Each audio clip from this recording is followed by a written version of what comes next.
জুলাই সনদের প্রতিটি দফা বাস্তবায়নে সরকার বদ্ধপরিকর, জানালেন প্রধানমন্ত্রী। বিএনপি নিজের অস্তিত্বকে ভুলতে বসেছে, মন্তব্য জামায়াত আমিরের। জামায়াত আমির কখনোই সুস্থ চিন্তা করতে পারেন না, মন্তব্য মির্জা ফখরুলের।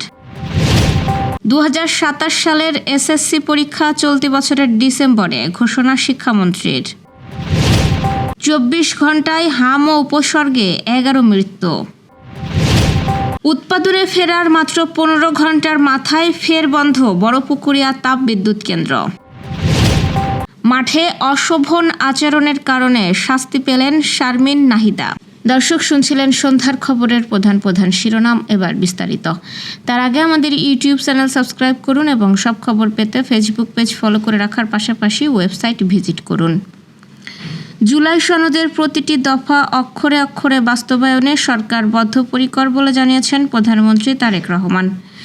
আজ বিয়াম ফাউন্ডেশনের অডিটোরিয়াম ভবনের ভিত্তিপ্রস্তর স্থাপন অনুষ্ঠানে তিনি কথা বলেন। প্রধানমন্ত্রী বলেন, দীর্ঘ 1.5 দশক পর দেশের গণতন্ত্রকামী জনগণ ভোট দিয়ে আমাদের সরকারকে নির্বাচিত করেছে।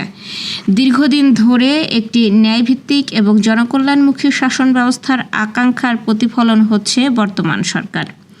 তিনি বলেন, 2024 সালের জুলাই গণ অভ্যুত্থান আবারও স্পষ্ট করে দিয়েছে এই রাষ্ট্রের মালিক এই দেশের জনগণ। সুতরাং জনপ্রশাসনের কর্মকর্তা হিসেবে জনগণের স্বার্থ এবং কল্যাণ নিশ্চিত করা সরকারি কর্মকর্তাদের প্রধান দায়িত্ব।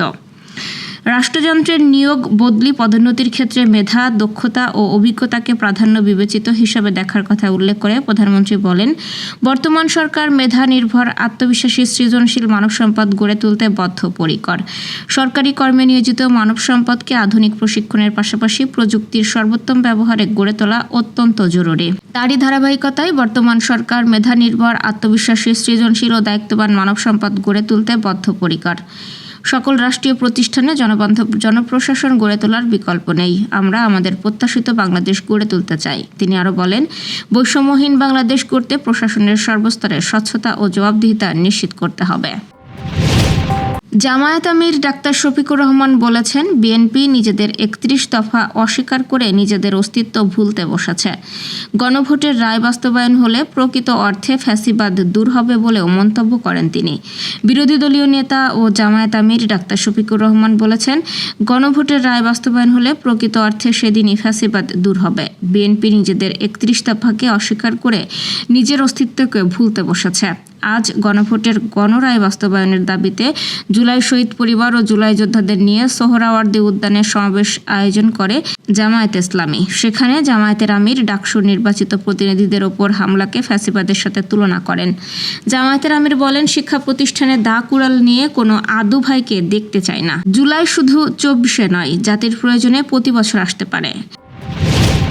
জামায়াতের আমির এবং তার দল কখনো সুস্থভাবে চিন্তা করতে পারে না বলে মন্তব্য করেছেন বিএনপির মহাসচিব ও স্থানীয় সরকার মন্ত্রী মির্জা ফখরুল ইসলাম আলমগীর। আজ দুপুরে রাজধানীর নয়াপল্টনে বিএনপির কেন্দ্রীয় কার্যালয়ে দলের যৌথ সভা শেষে সাংবাদিকদেরকে ব্রিফিংয়ে তিনি এই মন্তব্য করেন। মহান মে দিবস সফল করার লক্ষ্যে এই সভার আয়োজন করা হয়। এতে দলীয় অঙ্গ সংগঠনের নেতারা অংশগ্রহণ করেন। জামায়াত আমিরের বক্তব্য প্রত্যাখ্যান করে স্থানীয় সরকার মন্ত্রী বলেন, সম্পূর্ণ নিরপেক্ষ নির্বাচনের মধ্য দিয়ে বিএনপি সরকার গঠন করেছে।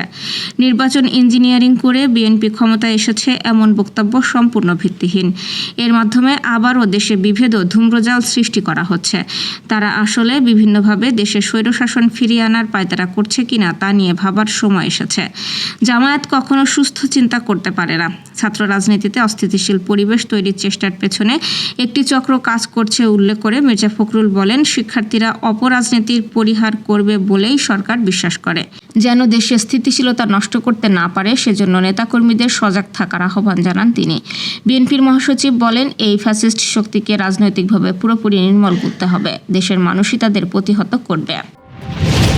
সেশন জট কমিয়ে আনার জন্য 2027 সালের মাধ্যমিক স্কুল সার্টিফিকেট ও সমমান পরীক্ষা নির্ধারিত সময়ের চেয়ে এগিয়ে নিয়ে এসে চলতি বছরের ডিসেম্বরে অনুষ্ঠিত হবে বলে জানিয়েছেন শিক্ষামন্ত্রী ডক্টর এহসানুল হক মিলন।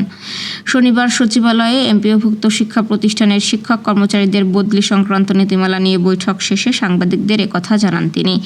শিক্ষামন্ত্রী বলেন, করোনা পরবর্তী সময়ে এবং বিভিন্ন রাজনৈতিক পরিস্থিতির কারণে পরীক্ষার যে সময়সূচি এলোমেলো হয়ে গিয়েছিল তা পুনরায় স্বাভাবিক ছন্দে ফিরিয়ে আনতেই এই সিদ্ধান্ত নেওয়া হয়েছে।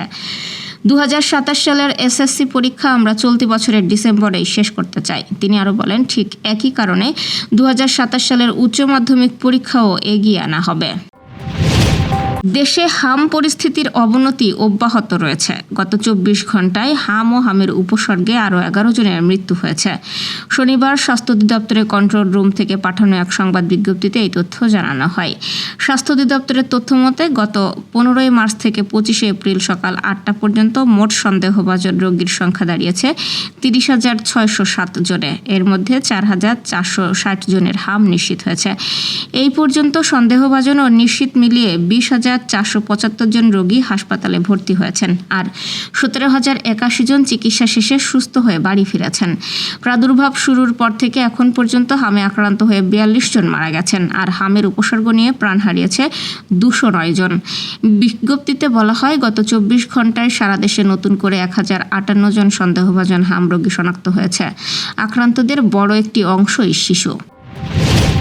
উৎপাদনে ফেরার মাত্র 15 ঘন্টার মাথায় আবারও বন্ধ হয়ে গেল দিনাজপুরের পার্বতীপুরে অবস্থিত বড়পুকুরিয়া কয়লাভিত্তিক তাপবিদ্যুৎ কেন্দ্র।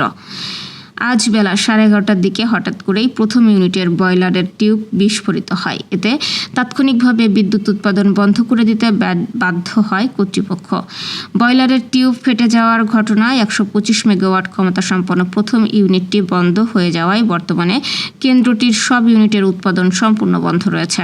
এর আগে গত বুধবার রাত 10:03 কয়লার সঙ্গে পাথর আসায় বয়লারের পাইপ ফেটে যায় এবং কুলিং ফ্যান ক্ষতিগ্রস্ত হয়। ওই ঘটনায় কেন্দ্রটির প্রথম ইউনিট বন্ধ হয়ে যায়। টানা 48 ঘন্টা মেরামতের পর শুক্রবার রাত 8টার দিকে পুনরায় উৎপাদনে ফেরে ইউনিটটি। তবে উৎপাদন শুরুর অল্প সময়ের মধ্যেই নতুন করে যান্ত্রিক ত্রুটিতে আবারও বন্ধ হয়ে গেল বিদ্যুৎ কেন্দ্রটি। শ্রীলঙ্কার বিপক্ষে দ্বিতীয় ওয়ানডেতে শৃঙ্খলা ভঙ্গের দায়ে শাস্তি পেয়েছেন বাংলাদেশের 2 নারী তারকা ক্রিকেটার শারমিন সুলতানা ও নাহিদা আক্তার। ম্যাচ ফির 10% জরিমানার পাশাপাশি উভয়ের নামের পাশে একটি করে ডিমেরিট পয়েন্ট যোগ করেছে আইসিসি। গত বুধবার রাজশাহী বিভাগীয় স্টেডিয়ামে শ্রীলঙ্কার বিপক্ষে সিরিজের দ্বিতীয় ম্যাচে এই অনাকাঙ্ক্ষিত ঘটনাগুলো ঘটে। ম্যাচের 16তম ওভারে এলবিডব্লিউ আউট হওয়ার পর আম্পায়ারের সিদ্ধান্তের প্রতিবাদ জানান ওপেনার শারমিন সুলতানা। তিনি ব্যাট দিয়ে ইঙ্গিত করতে থাকেন যে বল ব্যাটে লেগেছে এবং মাঠ ছাড়তে বাড়তি সময় নেন। অন্যদিকে শ্রীলঙ্কার ব্যাটিং ইনিংসের 17তম ওভারে লঙ্কান অধিনায়ক চামারি আতাপাত্তুকে বোল্ড করার পর উগ্রভাবে সেন্ড অফ দেন টাইগ্রেস সহ অধিনায়ক নাহিদা আক্তার। প্রতিপক্ষ ব্যাটারকে প্যাভিলিয়নের পথ দেখিয়ে তার উদযাপন আইসিসির নীতিমালার পরিপন্থী বলে গণ্য হয়েছে। ম্যাচ রেফারি সুপ্রিয়া রানী দাস শাস্তির সিদ্ধান্ত জানান। দর্শক, এ ছিল সন্ধ্যার আয়োজন। রাতের খবর দেখার আমন্ত্রণ রইল। এতক্ষণ সাথে থাকার জন্য ধন্যবাদ।